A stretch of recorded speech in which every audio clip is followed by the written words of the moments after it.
What up, Geekdom? This is Chipmunk. We're back with some more top tens. This is my top 10 horror films of 2023. I'm also going to try to do a list of my top 10 worst horror films of 2023.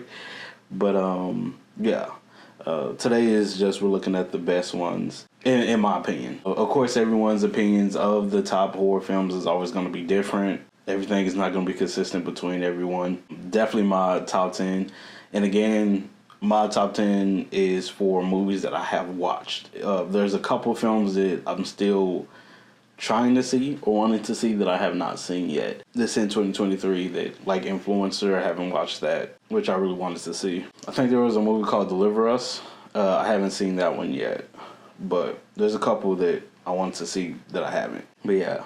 And I don't think that this year was the greatest year when it came to horror films, but I thought there was a lot that were okay, or some that was just better than others.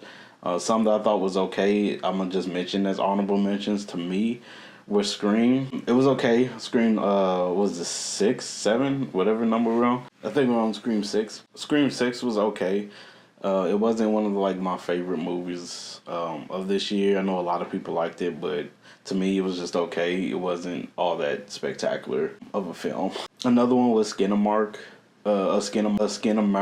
Skinamarink, I want to say. That's how you pronounce it, Skinamarink. However you say it. I'm horrible with names. But that one was okay for me. That one is, I think a lot of people liked it, but for me, I didn't too much care for it. To me, it was just really, really slow for its builds and stuff. It had very, very creepy moments. It had those moments to where it's you're trying to see what is there, what is happening type of moments, but you don't get big payoffs when it comes to those creepy moments.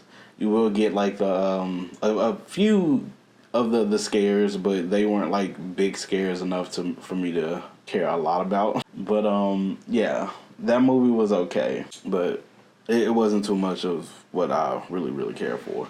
The Voyage of the Demeter, that one was okay. I liked that one enough to watch it probably again, but it wasn't a big spectacular film either. And I feel like some of the movies I put in my top 10 I feel kind of the same way, they're okay. But I just feel like they're just better than a couple others, which is the sad point.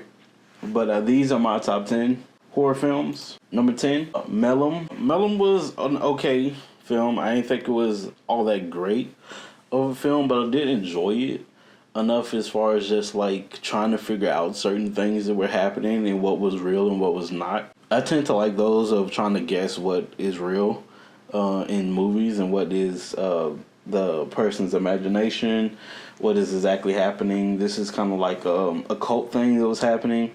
It's a rookie police officer who who's just arrived in this town, and she goes to the police station. It's an old police station that I want to say it was her dad used to work. And yeah, she experiences some craziness that's been happening in the old police station that she has to work in instead of the new police station that they have made. So where disasters and stuff happen, they took in a cult leader and some of the cult people, and so yeah, the whole old police station is haunted. But I enjoyed it enough just trying to figure out the things that was happening in the movie, trying to figure out stuff. So if something gets my brain going, I tend to like that. Trying to figure out what is going on or what is happening with the character, the story. I like trying to guess what's going to happen next. Number 9 is The Boogeyman. The Boogeyman was okay. I like some of the feels when it comes to The Boogeyman. The story wasn't bad. I say it was better than the first Boogeyman movie that came out in the early 2000s. I want to say it was early 2000s. I don't feel like The Boogeyman was a man. It could have been, this movie could have been just based off of a creature. But of course, or something as far as his haunting. But of course, we tend to jump to Boogeyman for a lot of things that creep in the night. So it's understandable. Yeah, I think it was very creepy. They had some really good moments, some interesting scares. when it came to the film. But yeah, I think it was a few things that really just bothered me with the film as well. I didn't think that was all that great when it came to the story. But it's understandable, especially with dealing with grief. People tend to act certain ways, and that was played through the film is just grief and how the characters tried to deal with it, whether it was the dad or it was the daughter, and then trying to deal with this thing that is in their house and trying to believe the little sister who is the one who is experiencing this thing more than everyone else is trying to get everyone. But yeah, I feel like there was complications as far as the story goes, but I thought it was still pretty interesting as far as just a movie. But yeah, number 8 is Cobweb. Cobweb I thought was decent far as another one where you try to figure out what is happening, and it tries to throw you for a loop. It tries to throw a wrench at you, and yeah, I was like, that was okay as far as just like a wrench in the story. So it's like it's going, it leads you into thinking it's going one way, but it then takes a whole different turn. But I don't think it was that great of a turn the way they did it. But I was like, it's okay. And then how they displayed the daughter that's in the I was wanting to say basement, but in the dwelling, yeah, that is talking to the son, her little brother, in the movie. There's some things about her and what was happening with her that I was like, I don't think too much makes sense to where how it worked, but I was like, it was okay. It was okay, because I was like, I feel like some things were just not explained, but I thought it was decent enough as far as just the actors.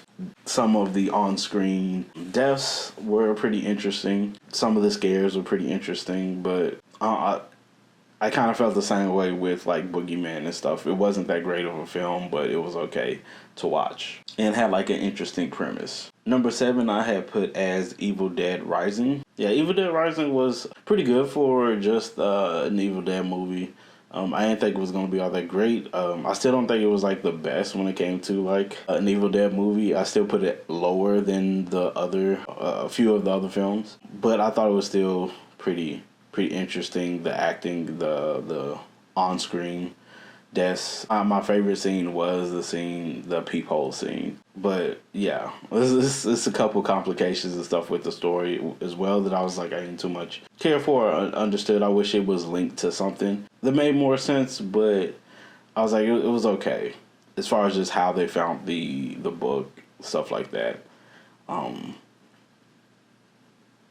yeah, and the Deadites were all right. They weren't that bad. But I think it's crazy because it's like they were still there. Like there was a few Deadites that were still there in the building, but you would think that whole building would be swarmed with Deadites like right after. Cause yeah, she didn't defeat them all, but yeah, I thought the everyone did particularly well with the product and stuff they had. And I felt like there's not enough movies where you're in like an apartment complex and stuff when it comes to the horror. So I tend to like that rather than just a big old house and yeah, or a cabin in the woods. Number 6 I have is Megan. Megan would have been lower on the list if it wasn't for the director's cut that I had watched. I think the director's cut made Megan a lot better to me of a film. Not by much, but I still feel like it was a lot better because the rating was lower for the theatrical release. But as far as the director's cut and stuff, the rating had went up. So, which I thought was way, way better with what you see on screen, and the deaths that happen on screen was better. So I was like, I enjoyed it a lot more. Watching it the second time with the director's cut or unrated version, whatever they want to call it. As far as just it's not higher on the list and it's just as number 6 is just because I feel like as far as the story goes, it still gives you a lot of just campy moments that I was like, I don't know if it made it scarier. Some stuff I was like, it was just okay. As far as just some moments and stuff goes. Yeah, I was like, it wasn't as scary or wasn't as creepy for me, but I thought the horror of it was still pretty nice. Number 5, I have Saw X. Saw X, again, to me, wasn't like the best Saw movie in the franchise, but I still found it interesting enough for this year. I like that John Kramer is the focus of the story. I thought that helped the film out a lot. They humanized him a lot in the film, so you get to root for John Kramer. But I thought they just made the villain of the story or the antagonist of the story just too much of an antagonist in the story. Like, the antagonist of the story is just overtly, just crazy evil. It's like you didn't have to just make it like that much of a jerk, but I thought it was pretty interesting though. But it had a lot of good moments in it. I'm trying my best not to do spoilers, but I thought it had a lot of good moments. It's just some things I thought didn't too much work well. Some of the traps were pretty interesting, but other traps were not. My other thing is, like, you did all this within a couple hours. Like, I have all this going. But yeah. But you also get, like, good connections between John and Amanda. I thought was pretty interesting because, again, their chemistry, their attachment to each other.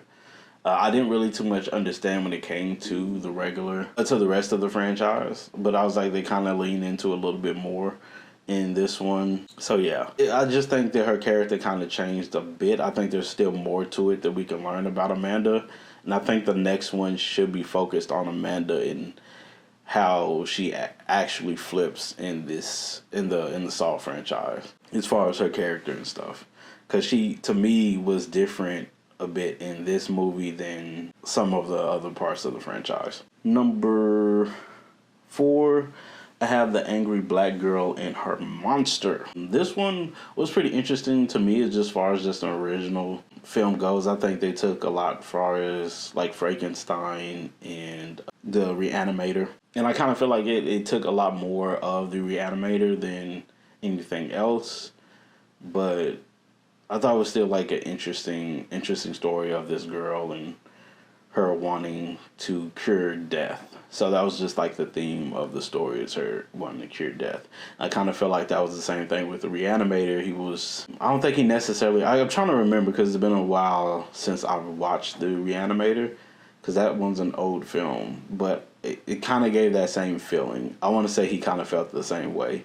Yeah, the story was pretty crazy. The scares weren't like that great of scares, but I thought it was just an interesting concept, interesting story. I thought they did a decent job with the acting. The actors did a good job of what they were trying to bring into the characters and showcasing exactly what they are wanting to bring out as far as just the characters and stuff on screen. So I thought they did a great job. The direction I thought was pretty nice. But yeah, it wasn't like the best film ever, but I enjoyed it enough. My number 3 is Thanksgiving. Thanksgiving was pretty fun. It's one of those comedy slashers that I thought works out pretty well. And I usually don't put comedies in my top 10s. Like, it has to be very, very good as far as the comedy and stuff goes, story and everything else. Like Dale and Tucker versus Evil.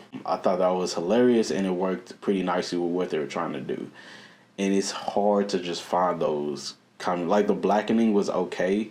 I understood what they were going with, but I couldn't put that near the top 10 just because it's a lot of things I just didn't like with the film. But I thought it was okay. So it's like, you know, comedies hardly work well with me when it comes to horror movies, but I did enjoy Thanksgiving because it's not all the way comedy, but it's still comedy and mystery with the horror, and I like guessing who the killer is and stuff like that in the story. And so, like I said before, you get my brain going trying to figure out stuff. I tend to like that when it comes to movies. So yeah, I thought the story wasn't bad. I thought it matched pretty nicely as far as just how things laid out. I thought the some of the gory scenes worked out pretty nicely too. Number 2, I have No One Will Save You. This is the only one that I have that I think is like sci-fi horror that I thought worked pretty nicely.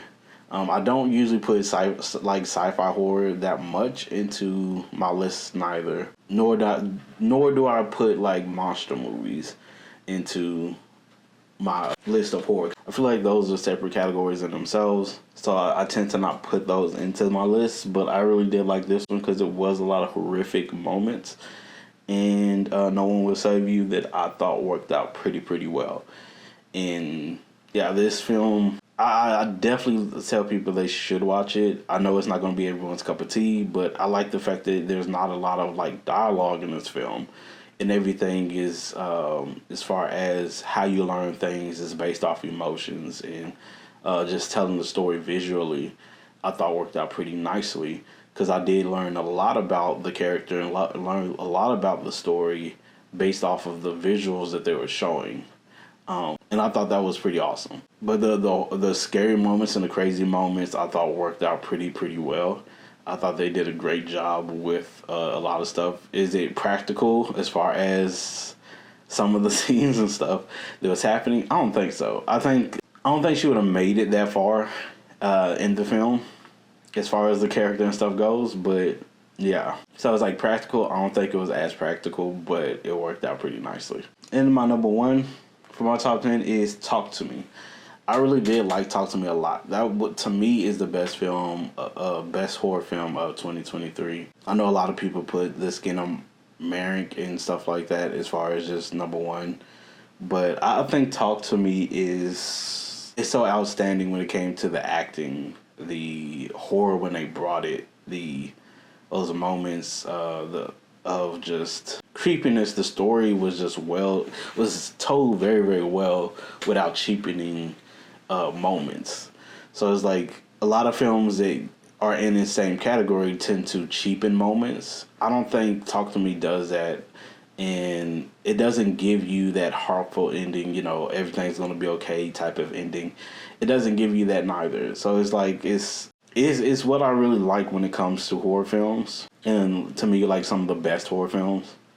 And it gives you emotion as well when it came to grief. There's a lot of things I wish they would have done better with the film. Yes, I feel like that's always the case with everything. I don't think everything is perfect when it comes to any type of art. I don't think anything is perfect, but I thought this one was really good. The makeup and everything for a lot of the ghost or the other characters when it comes to injuries and stuff worked pretty well.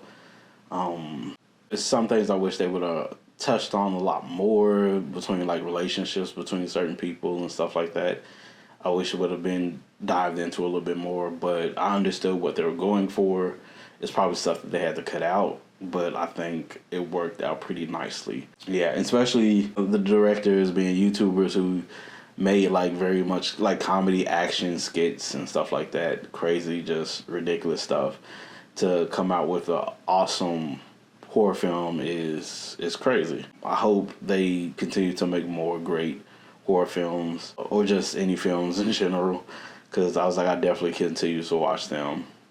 But yeah, that's my top 10 horror films of 2023. Hopefully y'all enjoyed, but let me know what y'all think were the top 10 horror films of 2023. Again, this is just my list that I picked of things that I have watched, because there's some horror films I just did not watch that I think would have been on the list. But yeah, thank you all so much for jumping on and giving me a try. I really do appreciate it. Please do take care of yourselves and each other.